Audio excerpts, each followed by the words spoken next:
Senhoras e senhores, bom dia. Agradeço a gentileza do convite de me manifestar sobre esse instigante e intrigante tema que é o sistema. Qual o sistema? Penitenciário? Prisional? Penal? Carcerário? Bom, não sei.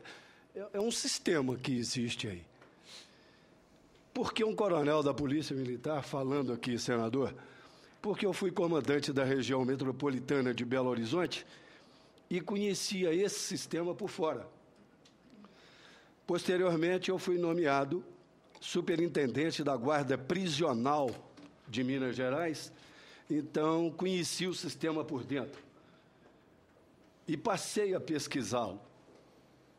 Nós verificamos o seguinte: grande maioria da população brasileira entende que o sistema penitenciário está falido. Mas essa generalização, ela nos leva a algumas indagações. O que está falido? É o sistema de execução penal, com todos aqueles órgãos listados no artigo 61 da LEP, todos eles? Ou seria apenas a execução penal judiciária que está falida? Ou seria a execução penal administrativa? Ou seria tudo que estaria falido? Observe, Vossa Excelência, a generalização de termos, de órgãos que cuidam do sistema no Brasil. Num determinado estado é um instituto, no outro é uma superintendência, no outro é uma secretaria, é uma coordenadoria, é um departamento, às vezes é uma fundação, quer dizer, é uma miscelânea, não é? Às vezes esse órgão está vinculado a uma Secretaria de Justiça e Direitos Humanos, mas no estado existe uma Secretaria de Segurança Pública, que não participa. Em outros estados, esse órgão está vinculado à Secretaria de Segurança Pública, mas no estado existe também uma Secretaria de Justiça e Defesa dos Cidadãos. Em síntese, para não me estender, senador Paim, há uma miscelânea, então é difícil, inclusive, nós debatermos o tema sem saber especificamente do que nós estamos falando. O sistema, se é que se chama sistema, esse conglomerado de órgãos que não atuam harmonicamente, sincronicamente, sinergicamente, ao contrário, aqueles órgãos citados no artigo 61 da LEP, fica um procurando o erro do outro, ao invés de procurar os acertos. Então, esse sistema atual, ele desagrada os apenados, os profissionais que cuidam da área, pela manifestação dos companheiros, Vossa Excelência deve ter percebido, desagrada os familiares, tanto dos presos como dos agentes, que se sentem inseguros, e desagrada a sociedade. Então, esse sistema, ou esse arranjo, não agrada a ninguém. Nós temos observado que o Estado, felizmente, já começa a investir muito nos órgãos que atuam na causalidade, ou seja, onde atuam as polícias militares e as polícias judiciárias, na causalidade para onde fluem as causas e para onde refluem os efeitos da violência e da insegurança. Mas atua muito pouco nas causas.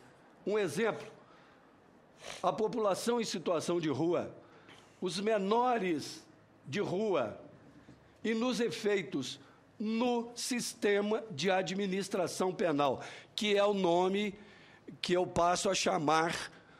Esse sistema é um sistema de administração penal, não é prisional, penitenciário, carcerário, na minha opinião. Então, os efeitos, dentre os efeitos, destaca exatamente destacam as péssimas condições do sistema de administração penal, fazendo com que esse sistema de efeito ele passe a ser causa de violência na sociedade brasileira. O que nós temos é que fazer uma reversão do quadro. É possível? É. Como? Buscando efetividade na custódia e na ressocialização. Efetividade muito bem dita na Constituição de 88, ou seja, eficiência é produzir, é capacidade de produzir um resultado. Eficácia é a capacidade de produzir um resultado com qualidade. E a efetividade é a capacidade de produzir um resultado com qualidade e objetividade. Falta exatamente essa objetividade. O que nós verificamos é que há uma vulnerabilidade muito grande no tecido social em razão da desídia governamental e um semiprofissionalismo nessa atividade de administração penal. Foi dito aqui pelo companheiro que isso antes era gerenciado por militares, por apaniguados, ou seja, ele tem razão. Isso sempre foi uma sinecura. Há necessidade de profissionalismo na administração penal. Há necessidade disso ser entregue aos agentes penais, porque eles é que conhecem essa atividade. Como é que nós vamos fazer isso? Nós temos, creio eu, duas premissas básicas. Primeiro, o resgate da dignidade do preso. Segundo, resgate da autoridade administrativa penal. Dentro dessa primeira premissa, nós temos que entender o seguinte: o respeito à figura humana do custodiado, isso tem que ser um dogma. Não cabe discussão sobre o respeito à figura humana do custodiado. É um absurdo acontecer de 2 horas da manhã, pegar um preso da cela, dar um banho de água e bater. Isso é uma estupidez. Então, dogma, respeito à figura humana do custodiado. O sujeito é preso, mas é um ser humano que merece respeito. E o segundo é o resgate da autoridade administrativa penal, que vai surgir como? Com reconhecimento normativo, ou seja, colocar a administração penal dentro do artigo 144 da Constituição, integrando o sistema de segurança pública. É fundamental isso. Por quê? Porque a administração penal, sob a minha ótica, é o exercício do poder de polícia penal. Todas as pessoas que trabalham na administração penal trabalham exercendo o poder de polícia. Então, a administração penal é uma atividade típica de polícia. É uma polícia. E por quê? Porque há determinadas pessoas que entendem polícia como sendo o órgão que corre atrás de ladrão e prende bandido. Alguns mais técnicos entendem que a polícia existe para prevenir e reprimir crimes. E nos estados, fora a Polícia Federal, quantas polícias existem? 2 polícias, uma civil e uma militar. Vou parar por aqui, porque são equívocos demais. Nada disso está certo. Por quê? Porque polícia é uma instituição, é um sistema, é uma atividade de proteção social, estruturada em poder e força, para garantir a ordem social. Isso é que é polícia. Isso é que é polícia. As polícias, elas têm no mínimo 5 ramos. A polícia administrativa, que é a polícia de normas, resoluções, sanções. A polícia ostensiva, que é a polícia militar. A polícia judiciária, a polícia civil. A polícia de desastres, corpo de bombeiros e defesa civil. E a polícia penal, que está no fim do ciclo de polícia. Ao final do ciclo está a polícia penal.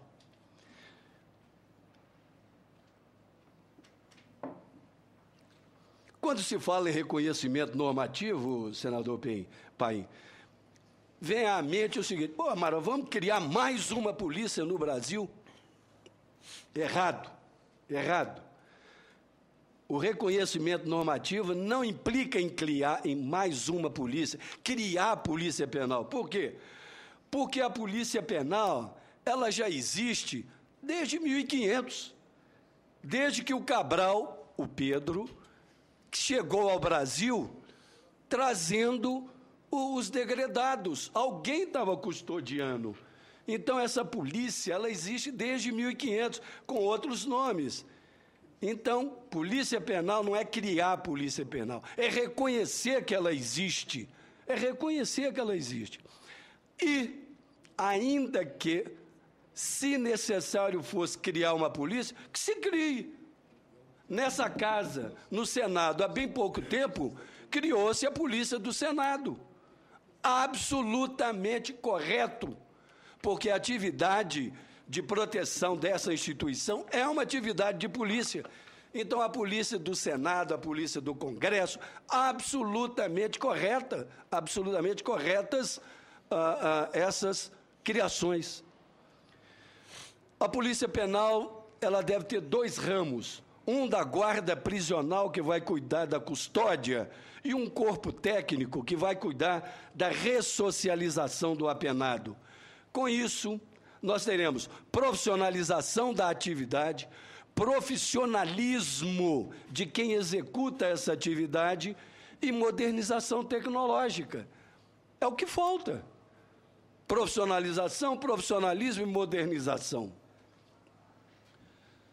Na Câmara, tramita a PEC 308, que reconhece a Polícia Penal. Mas está lá na Câmara desde 2004. Desde 2004. Em 2008, desde 2008, ela está em condições de ser votada. 2008. Eu, particularmente, não entendo por que não votar. É uma necessidade social. Nós verificamos o seguinte, que a sociedade está entendendo mais o que é o sistema de administração penal e, em razão disso, está chamando a atenção política. Preliminarmente, essa PEC 308, ela foi entendida como sendo um pleito classista, ou seja, os agentes penitenciários querem ser polícia, porque aí vai ter carteira, vai entrar de graça no cinema. Quer dizer, é uma insignificância. Felizmente, a sociedade está entendendo o seguinte, que organizar, sistematizar a administração penal, hoje é uma necessidade social. É uma necessidade social. Então, com efetividade na administração penal, nós teremos uma gestão profissional, ou seja, os agentes penais que entendem da administração penal vão gerenciar essa atividade, colocar na mão deles, eles é que sabem criar uma secretaria de administração penal e colocar na mão deles, eles é que entendem disso. Custo-benefício, nós estamos verificando o seguinte, quando o Estado brasileiro começou a trabalhar na inclusão social, não é? Olha o benefício que nós temos tido. Quantas pessoas já saíram da linha da miséria trabalhando a inclusão social? Então,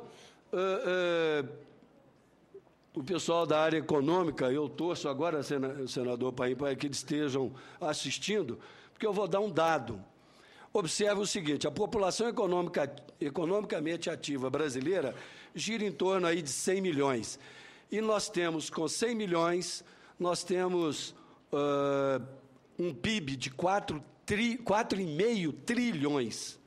Então, fazendo uma conta muito simples, nós temos 550 mil presos, fora os 300 e tantos mil que têm mandado e estão circulando por aí informalmente. Então, nós temos aí 800 mil pessoas. Quer dizer, se nós colocássemos essas 800 mil pessoas, ao invés de ficar ociosa dentro da cela, se transformássemos esse pessoal em população economicamente ativa, fazendo esse pessoal trabalhar, certamente isso daria uma influência muito grande no PIB. Por quê? 100 milhões, 4,5 trilhões, quase 1 milhão, quanto é que daria aí de reflexo no PIB? Sem contar o recuo nos gastos enormes que a administração pública tem com o sistema de administração penal. Nós temos verificado também o seguinte, que o empresariado está começando a descobrir essa massa trabalhadora, desculpe, literalmente cativa, né? Mas está começando a descobrir. E o empresariado começa a dar trabalho. Isso é ótimo, porque o que nós temos assistido é uma massa enorme, inerte, dentro da cela, olhando para o teto e pensando o que vai aprontar. Terceirização. Foi falado pelo companheiro Jarbas. São vários os motivos que a terceirização ela é inadequada. Primeiro porque terceirização, desculpa a expressão chula, mas só tem preso filé, ou seja, preso que não dá trabalho, porque o preso que dá trabalho nunca foi para terceirização. E mais ainda, dentre todos os motivos, há um, senador, que é a ilegalidade. A Lei 11.079, de dezembro de... ela estabelece a indelegabilidade das funções de regulação jurisdicional e do exercício do poder de polícia. Então, a atividade de administração penal é uma atividade jurisdicional e é também uma atividade do exercício do poder de polícia. Então, legalmente é indelegável, ou seja, a terceirização é ilegal. Sim. Inclusive, é bom frisar aqui com relação à questão de privatização, no estado de Sergipe, né, a Justiça Federal já determinou lá a estatização de unidades que já estavam privatizadas, né, há um tempo, e alegando justamente isso, a questão da ilegalidade de delegação de função típica de Estado, e também se observou que o custo aumentou demais por conta em relação ao serviço público que era prestado anteriormente e a promessa das empresas que garantiam a ressocialização no final da pena do cidadão preso.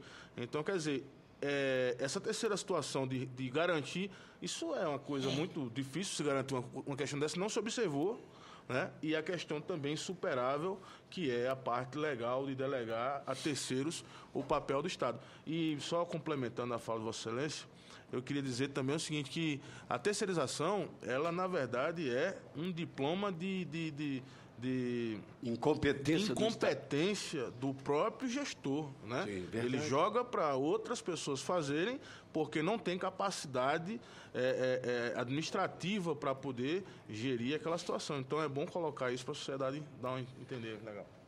O senador Paim me permita, mas fazer uma indagação. Alguém aqui já viajou em empresa aérea que tem o piloto terceirizado? Alguém já teve coragem de voar? Desculpe, alguns dos senhores já assistiu missa com padre terceirizado?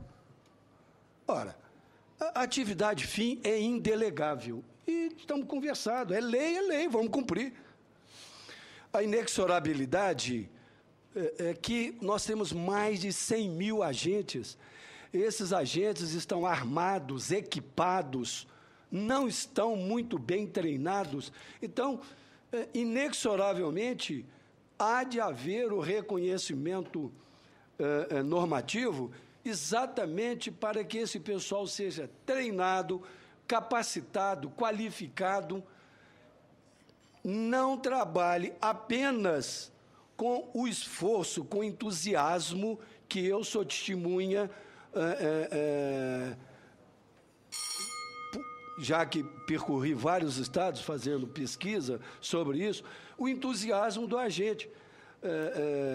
Usando a expressão deles, em muitos lugares a cadeia não virou por causa do trabalho deles, eles é que seguram. Então, inexoravelmente, mais cedo ou mais tarde, esse reconhecimento normativo pode e deve acontecer. Se não for através da PEC 308, que está dormindo na Câmara, quem sabe, né, será uma PEC que o senador Paim, por exemplo, pode apresentar no Senado e agilizar. Quem sabe? Vamos lá. Os reflexos positivos no sistema de defesa social, por quê? A expressão defesa social hoje está ganhando muita força, porque ela é muito maior do que a simples expressão segurança pública. Segurança pública está muito voltado para a contenção criminal, ou seja, para prever e reprimir crimes, já que a defesa social cuida de muitas outras ameaças ao corpo social, não apenas à espécie crime, muitas outras espécies. Então, a profissionalização da atividade, em alguns estados, em Minas Gerais, acontece isso. Nós já tivemos redução de fugas, rebeliões, motins, a fiscalização de medidas de segurança. Nós temos verificado que os senhores juízes têm aplicado muitas medidas de segurança. Quem é que vai fiscalizar isso? A diretora do grupo?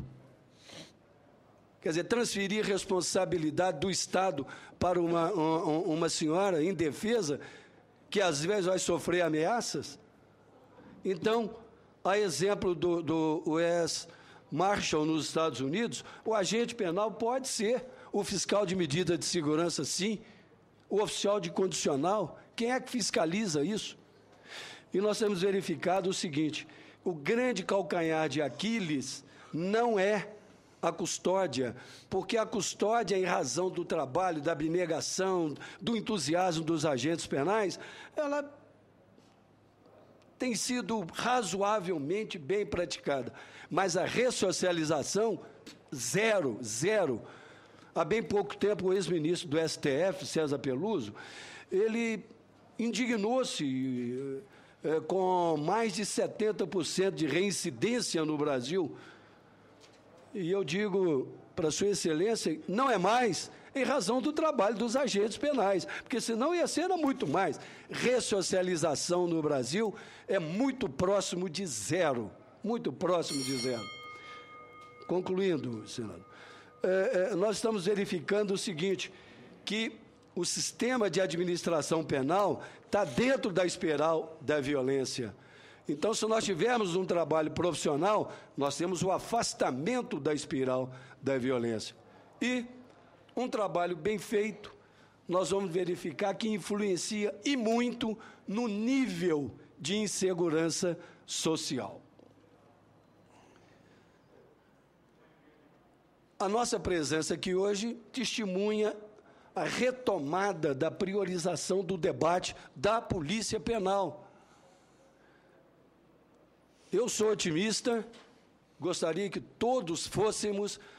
A Polícia Penal vai resolver? 100% não, mas 80% certamente sim. Posicionamento dos agentes penais.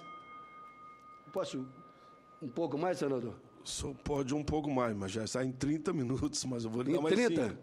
Pois é, mas Vossa Excelência... a fala está interessante, por isso que eu fui dando tempo já. Obrigado. Você tem mais 5 minutos. Mas Vossa Excelência realmente provocou a minha capacidade de síntese. Estou gostando. Porque gostaria de ter 5 horas, mas não posso, vou me ater. Já está mais 5. Terei 5 minutos. Obrigado. Mas a questão do posicionamento, ou seja, eu aplaudo os agentes penais que agora querem ter marca. porque a marca que dá posicionamento. Não tinham voz, não tinham vez. Hoje eles querem ter voz e querem ter vez e querem mostrar que são profissionais competentes. O estigma, aquela repugnância social que gerava desatenção estatal, felizmente hoje está sendo trocada porque é uma preocupação da sociedade e uma ocupação do Estado. Isso é ótimo.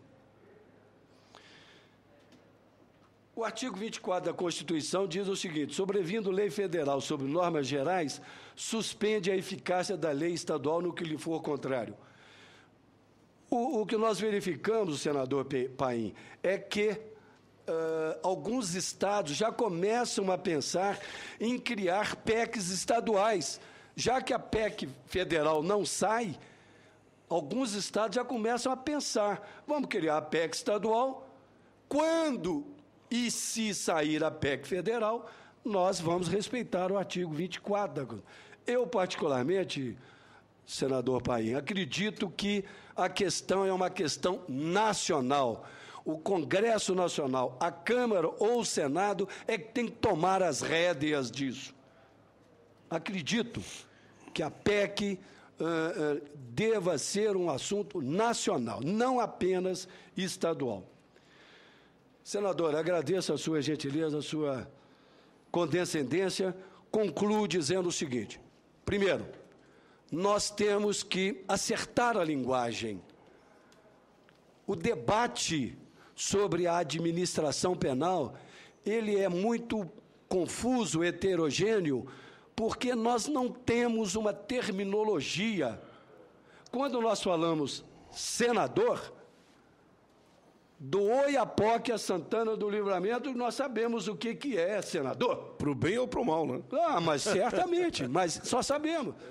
Quando falamos coronel, nós sabemos.